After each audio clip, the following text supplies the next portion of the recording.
Hello, hello, and welcome back to Prescription for Change. I'm glad that you all joined today, the podcast where we redefine what it truly means to live well, lead boldly, and create a life that actually works for you. I'm your host, and today's conversation is one that every woman in medicine is going to want to hear. And honestly, every high achieving woman that needs to hear this as well. Because here's the truth: you can be brilliant, dedicated, overqualified, and still undervalued. And if you don't advocate for yourself, then you won't get what you actually deserve. Today, we're talking about the power of negotiation, not just for your paycheck, but for your time, your energy, your boundaries, and your freedom. I'm joined today by Dr. Sheneke Horne, pediatrician, CEO, and creator of The Black Doctor, who is helping Black women physicians stop settling and start negotiating for the life they actually want. Through her own journey, she's learned how to define her value, ask for more, and create financial flexibility. And now she's teaching other women how to do the same. If you've ever felt stuck, overlooked, or unsure how to ask for what you deserve, this episode is your permission slip. So let's get into it. Dr. Sheneke, thank you so much for joining us today. We're really, really excited to hear all that you have to offer and the wisdom that you're going to impart on us today. You to start by introducing yourself and just telling us a little bit more about how you got into this space. Yeah, thank you. First of all, hi everyone. I'm so glad to be here. And I will say that although I specifically coach Black women physicians, negotiation is generally the same across the board. And so if you have any questions about negotiation, this is still your episode. Okay, so my introduction, goodness. My one liner is that I'm a first generation Caribbean American physician coach, global health pediatrician, and creator of The Black Doctor. I experienced burnout, moral injury, I guess, depending on, what line of thought you are in the creation of those feelings. I experienced that pretty early in my career, still in medical school, all through residency, all through fellowship. And as a result of that, I had to take a really hard look at what I needed in this career to make it sustainable and to make it like healthy for me to continue. And so that is how I started negotiating, how I learned to negotiate, and now how I use those skills to help others. That is amazing. And just so many things, the experience that you've had that allows you to come into this space and really help other women to do the same things that you're doing. So, all right, let's really get into the questions and all of the things that I want to know. Was there a specific moment when you realized you were undervaluing yourself? And what did it take for you to shift into negotiating your worth? Oh my goodness. So many moments. I think if I had to pick one, I would say even after I learned how to negotiate, because it's really an ongoing journey, right? And as you negotiate, you will make mistakes. One of the things I learned, I decided what I wanted at some point. And I decided I didn't want to work part-time. I didn't want to do 24-hour shifts. I didn't really want to work weekends, right? But I did not feel like I had the right to ask for those things, especially coming straight out of fellowship or like out of training, right? Like it's your first job in this career. You're like, who am I to ask for things that feel like the status quo of the job? Right. And that Start making actually, demands. yeah, like who do you think you are? And I think I thought I kind of got over that after I negotiated my first contract and I felt like, yeah, okay, I negotiated these things. But actually, like 2 years down the line, I applied for a locums position, which is like a temp agency version in physician world. You apply for this job, it was a temporary position. And I, was talking with the recruiter and I'm like, well, I think I really wanted to work like 3 days a week. And I felt like that was a huge ask, right? Because medicine is like 5 to 7 days, right? Right. Like 24 hours. So I'm like, I really want to work 3 days a week. That feels like almost too luxurious, too indulgent. So when I was talking to the recruiter, I'm like, okay, maybe I'll just tell him 4 days instead. Like that's kind of a compromise because it was an outpatient clinic. It's Monday through Friday. So I'm like, let me cut back a day. Like that'll be my compromise with myself, which is what we do, which is a pitfall. Do not compromise with yourself first. Tell yourself no first. So I said, okay, I'm going to ask for 4 days. Of course, they were like, yeah, 4 days. We can do that. I get to the job Monday morning and this clinic is like basically empty. I'm like, where are all the other doctors, providers, right? It turns out everybody else there works 2 or 3 days a week. Oh, no.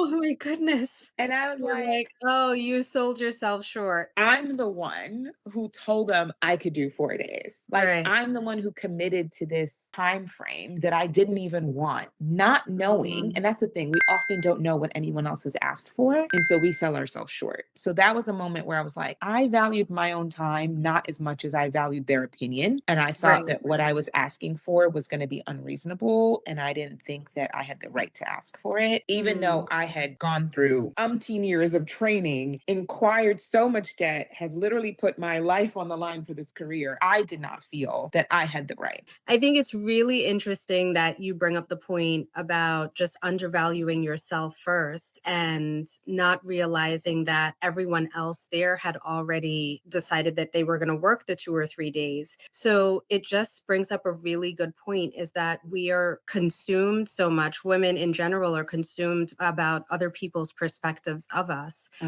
yeah. instead of recognizing the value that we're bringing to our practice. That's just a really great testament to what we should be doing. It's difficult, I'm sure, even getting to that point. That was likely the turning point, but getting to that point is really difficult moving forward, being able to say, okay, this is exactly what I want. So this ties into the next question that I have is just what are women physicians really losing when they don't ask for the things that they want? So emotionally, financially, and just the impact on their quality of life. I think honestly, it's kind of all women in negotiation, but I think there is a huge detriment to not asking for multiple reasons. One being, if you do not ask, you do not know if you could ever have had the thing that you wanted. And so, like our brain is a storytelling brain, right? Like, Right. your identity as a story, like even your environment, your relationship, all of these things are stories to us, right? So, like, the story you tell yourself is that I don't deserve X, or like what I want is not available to me. Mm, And by not asking, you will allow yourself to continue to tell that same story, even though it's not true. Then you get into a position, and it could be a job, it could be a relationship, it could be anything. These things can literally apply to anything that revolves around a boundary that you're breaking with yourself. But you're in a position now where you have not asked anyone for what you need. You're maybe hoping to get recognized. Maybe you're hoping that people will see your work ethic or your mm, dedication or all the ways you've committed, and they will then give you the thing that you've asked for. But no one reads minds. And most people are only thinking about themselves. Just the way right. you're internally preoccupied about yourself, they are also Yes. preoccupied about themselves. And so you end up in a position that's either not sustainable, you cannot continue it for a long period of time, and then you end up resenting the people who you feel like are imposing these things upon you. And Mm, so you develop unhealthy relationships, and you have an unhealthy relationship with yourself because all the things you needed to do, which is why you were asking for more time or more money or whatever, you can no longer do. And those things are probably things that you needed to stay healthy, to maintain your lifestyle, to be happy. And so, yeah, I think it's a dangerous thing to not ask questions. And if you ask and they say yeah, no, first of all, you've changed nothing. You're still in the exact same position, right? exactly. Like you're still doing exactly the thing you don't really want to. And now you have more information. Now you know that where you are may not be the place for you. And that if you want the things that you were thinking about, you might have to change positions. So now you've gained Mm. information. So asking to me is never a detriment. Right. And that's so important to think about is that the situation is going to be the same if you say nothing or if you ask for it and they say no. Yes. So it's worth giving a shot. It's kind of like I always tell my kids with their sports or my son with basketball, I'm like, if you take the shot, you at least are taking the shot. You have a chance of making it. If you don't take the Mhm. shot, then you're not going to make it. So Yes. you just gotta shoot your shot, right? When you have the chance and the opportunity. And also just what you brought up about not having that resentment, because then you start to second guess yourself and then get upset at the people who are the ones creating your schedule when you've kind of locked yourself into something already. It's kind of Exactly. hard to backtrack after that. This also kind of ties in, but so many women are waiting for permission. And we've talked about this, or you've alluded to it already, waiting for permission to ask for more. But how can women start to negotiate as part of just living healthy on purpose? Two things. I think one is, again, it's the story we're telling ourselves in our brain. And it's that if what I want seems reasonable to other people, then it's a good thing to want. And that's how we operate. Like we look around and we're like, this seems reasonable. We love to be reasonable, Mm-hmm. right? We love to be like, we love to people please, right? We don't want Right. anyone to be upset with us. We don't want to, like, Mm-hmm. come off a certain way. But first things first, I think you need to decide what you're asking for and why you need it. When I like coach people around negotiation for more money or time, I'm like, okay, well, what are you going to do with that money? What are you going to do with that time? Right. And often it's never anything that's even selfish. It's always like, well, I'm going to spend more time with my kids, or I'm going to be able to spend time with my parents, or I can support my parents, or I can volunteer here, or I can exercise, or I can, like, it's all things that are around caretaking, whether it's caretaking Mm-hmm. of self or caretaking of the people that they love. And so when you come up with a full list of like, these are all the things that I need to be able to do, or that I want to be able to do with my extra time or my extra funds, then in your brain, a little switch can flip where you're like, actually, this is a valid want. Like, oh, it's not just me being selfish. It's not me being unreasonable. I'm actually looking at my life and being like, what do I need to make this a healthy and whole life? How do I Mm. want to nurture the people around me? What does that take? And it usually takes more money. It usually takes more time. Like, even if you want to give your kids more opportunities, even if you want to spend time doing volunteer work, the only way you can do a lot of this volunteer work is if your work life allows you the time Right. and you make Right. enough money to not work so much so that you have the availability. Mm. So all of these things kind of coincide, where I always have people really go through like, what does it take to get where you're trying to go? How much time? How much money? And then you're like, oh, well, that's not really that's not really an unreasonable thing to want to live a good and whole life. So I think that's the first component. And the second component is about validation. You need to make your own metrics. You need to Right. decide metrics for yourself. If you're letting everyone else decide the rules and what's important and what you should value, you're not going to be happy with that, right? Because Mm-hmm. what one person values is not what you value. And the job is always going to value a hard worker, right? They love that, Right. like, we're a family. We work hard. We stay late if we have to. Right. Like, they will pump that story into you till the end of time. But if Mm-hmm. you're not like, that's not actually what makes me a great employee. What makes me a great employee is showing up rested, is having enough time to think about things and to reflect Mm-hmm. on my job. It's having enough time to be creative. It's when I'm not so exhausted that I can be creative. Like, that's when my best comes out. That's when I'm the most productive. And what does it take to create that? What are your metrics that you're meeting that allow you to show up as the best version of yourself? And that is what you're negotiating for. Hmm. You just gave so many great nuggets of information that I think it's also counterintuitive to what we were trained to do, Mhm, especially before the limitations on the work week or hours that we had was unlimited and mhm, then reduced down to 80 hours a week and now 60. I don't know what it is now, if it's a normal, 40 hours, but medicine in general is this culture of you just keep doing, doing, doing, and you're not productive unless you're constantly working and not sleeping. And it's like this, mhm. you're being a martyr to medicine when you're Yeah. really just a huge detriment to yourself. And so coming out of residency or fellowship and being able to then go into a practice and understand that you need that rest or you need the things that you need, what's important to you, and doing that self evaluation is really, really key in being able to move forward. Yeah.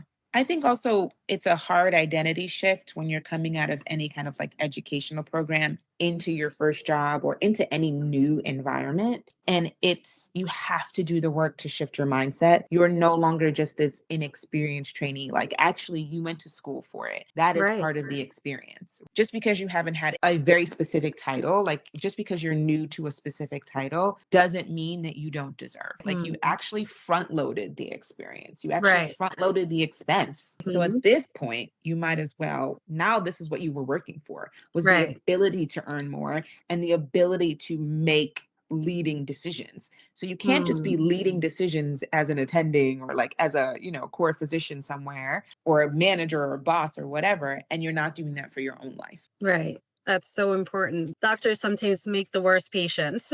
Worst. We have to Bowlers. take care of ourselves first. And I think it's also interesting that you brought up looking at what it is that we want to use that extra time or extra money for. I shouldn't even say extra, just what you're bringing to the table, your value, right? This is what Mhm. I'm negotiating for, because most of the time it's wanting to pour into other people. Yeah. So I think it's really important, as you talked about, also, using some of that to pour back into yourself as well.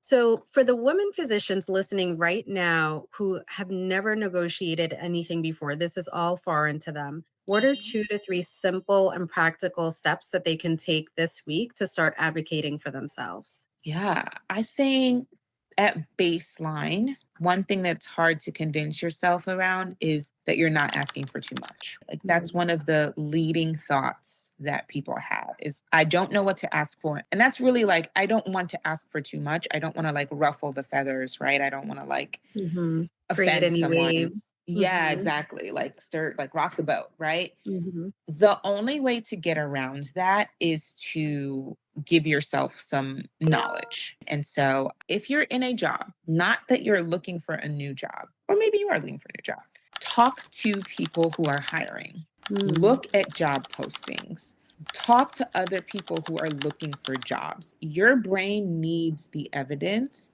that A, what you're asking for is possible, like B, that it exists in the world, right? Mm. And then it's available to you. So I always say, like, if you're in a current job and you might be happy in that job and you might be like, I just want a promotion or I just want to earn a little bit more money or a lot more money. Start looking to see like what is comparable because we need that. We need to feel like other people have this thing because that was the shift for me in that job that I took, right? It was like, Right. oh, what I asked for was not unreasonable because everyone else here has it. Like Right. I'm the unreasonable person by asking for 4 days when everybody else is working 2 or 3. Mhm. So when you have those examples, if you find those examples, whether it's like talking to recruiters, talking to people who are searching for jobs, you just need that evidence so that you feel comfortable about what you're asking for. And also it gives you some ideas about what else to ask for because Mm. there's a wide gamut of things Right. being asked for in this world. And you're like, "Oh, they actually are gonna give that?"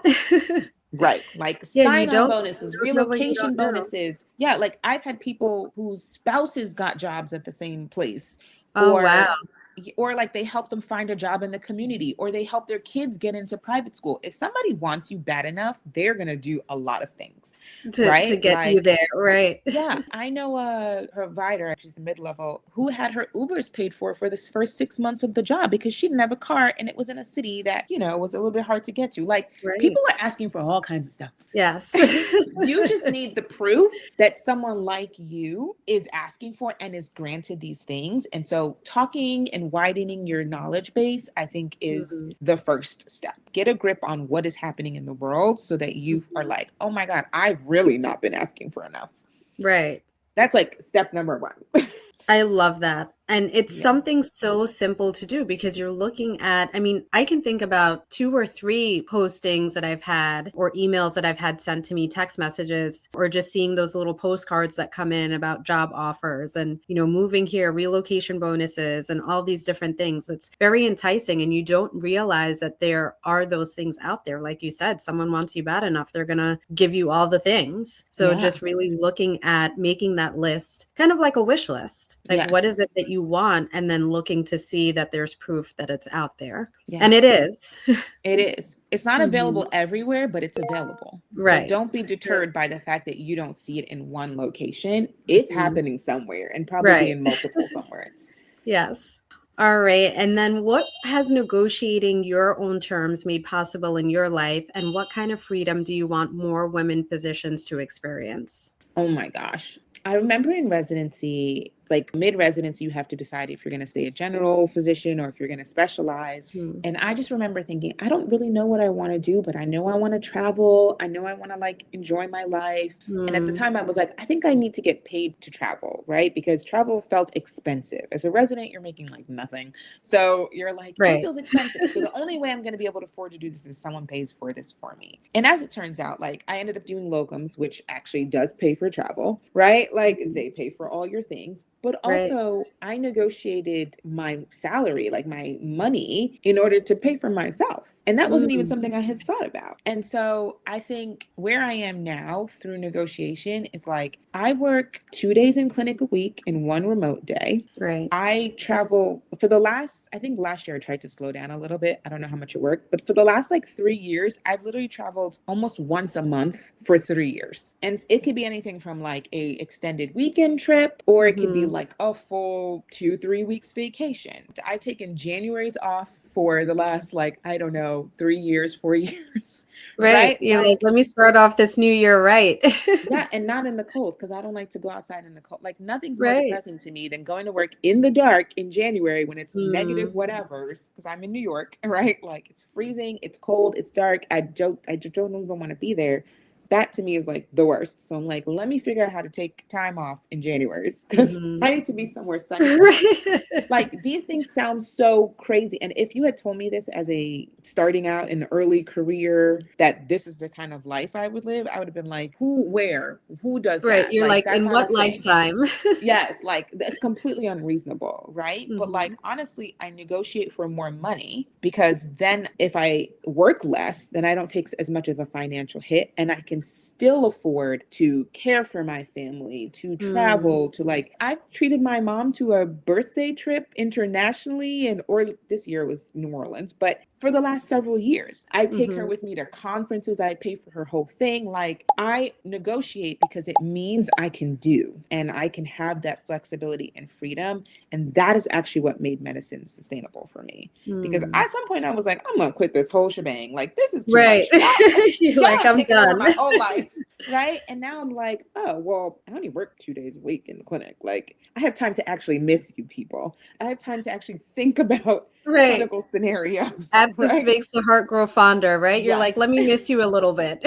A lot of it. I need to miss you a lot of that, right? Like that's the kind of life you can create. Like that's just my version of success and happiness. But Mhm. like I've had many other doctors create their versions, like moving across country to the city they actually want to live in and having that whole thing funded, right? Like Mm. I helped an anesthesiologist earn $150,000 raise. I'm like, $150 is someone's whole Yes. salary line, Yes. and she earned that as a raise and just by asking. And it's like we have no idea how Mm. much we are giving up by staying silent and how much wear and tear that has on our body and our Mhm. mind and our families. Because I had a physician who just changed simple things about the way she works, shift to part-time, and her husband was like, you are a different person, I love this version of you, never go Yes. back. Like, and he was like, your attitude, your way, your energy, everything, how you come into the house affects him, affects the kids. Mm. Like she had such a prominent energy in the house that wasn't positive because of her work life. And when that shifted, it shifted so much, like her relationship with her kids and everything. So I'm like, Mm. you're giving up way too much for Right. these jobs by not And then asking. it affects the other Yes. people that you love in your life, which Yes. is, important. So going back Yeah. to finding out the things that are important to you and what you really want to get back to. What are those things that are most important and that you want? Yeah, I'm like with my mom being retired, like our social calendar, like we're always like off doing stuff. Like I take her to a lot of things, right? Like like you just get to spend time with so many people that you love to actually spend time with and who replenish you. And that is really what makes it all worth it. I love that. And it's so important for you being able to spend that time with your mom. And I'm sure she's more than appreciative of not only getting to know you more as you're all continuing to grow in your relationship, but also getting to travel and see the world is something that's so precious and creating those memories. So I absolutely love that. Last question. What would be your prescription for change for women in medicine who are trying to negotiate their own terms? I would say everyone switched to part-time. That's no, I think the prescription is evaluate your various diagnoses, right? Like, are you too stressed? Are you too tired? And Hmm. then pick at least one thing that you need to change in order to resolve that particular ailment or diagnosis. Absolutely love it. Thank you so much for joining us today. This was such a great episode. I learned a lot from you and being able to negotiate my own terms and also understanding. I think some of the things you brought up that's really important is that even if you're in a current job, not necessarily looking for another one, you can still make negotiations to make your life better. And those things may change if you're in the same job for 5 years or 10, 15, 20 years, you're staying in the same position. You can always negotiate your terms and what you want for this next year I moving would say you forward. don't have to wait for 5 or 10 years. I could say you could Mhm. be in a job for 3 months and realize it's not contributory to your lifestyle and And what ask for you something else. I Like, love it. that's the goal. You have a 90-day probation because they're checking out to see if you work for them, but also you Mhm. should be evaluating if this thing that you signed up for also works for you. It's Right. bi-directional. Love it. Thank you so much. So, if this episode spoke to you, one thing that I want you all to remember is that you don't get what you deserve. You get what you're willing to ask for and what you're willing to negotiate for. So, your time is valuable, your expertise is valuable, and the life that you want is also valuable. So, making sure that you're checking in with yourself to see what it is that you want. And if it's not out of reach, it's on the other side of clarity, courage, and conversation. So, just taking that time to, as Dr. Sheneke said, check in with your diagnoses and making an evaluation so that you can see what's going to work best for you. Don't shrink yourself, don't settle, and definitely don't stay silent. Start asking, start advocating, start choosing yourself on purpose. If you love this episode, I want you to share it with another woman who needs this reminder. Tag us so that we can continue this conversation. And as always, stay healthy, stay empowered, and live your life on purpose. Cheers to your health.